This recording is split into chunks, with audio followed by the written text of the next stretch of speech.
And now we go back to our breaking news story from the start of the show. Benjamin Netanyahu announcing his intention to fire Ronen Bar, the chief of the Shin Bet.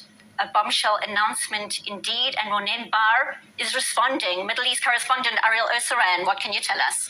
Yeah, quite a scathing rebuke of the decision to dismiss him. Ronen Bar, in a very lengthy statement, I will give the top point, saying that due to the fact that this is Ronen Bar saying, voiced my intention to step down following the return of the hostages, it is clear that my dismissal was not, has no connection to the failure of October 7th, saying that the Shin Bet investigation into the failures revealed a long and deliberate disregard by the political echelon, the government and its leader, to Shin Bet warnings, adding that the Prime Minister's expectation of a personal fealty contradicts the public interest and is fundamentally wrong and contrary to the value of statehood that guides the General Security Service and its personnel.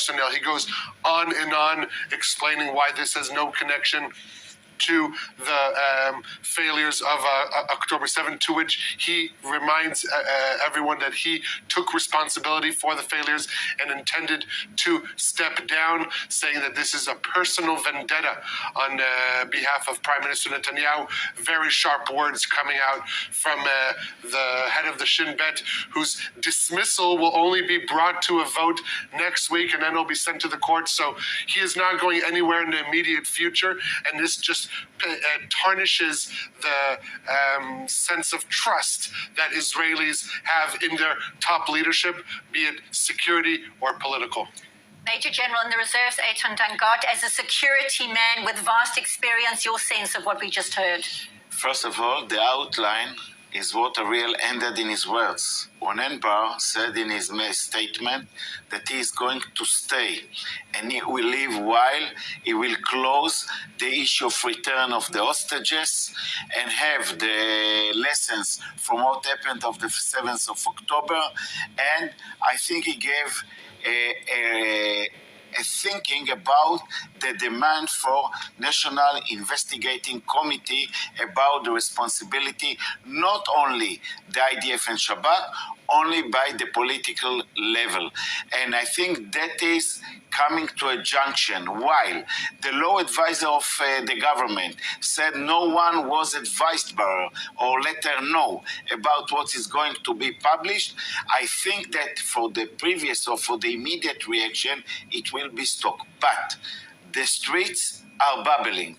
And I will not be surprised whether we will see in this night or tomorrow a kind of organized demonstrations in order to create a change.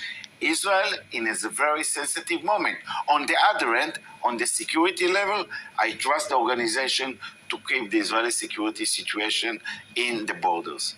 A sensitive moment for the country. Indeed. Major General in the Reserves, Eitan Dangot, Middle East correspondent Ariel Osseran, appreciate you both being here in studio on The Rundown. Intriguing times indeed.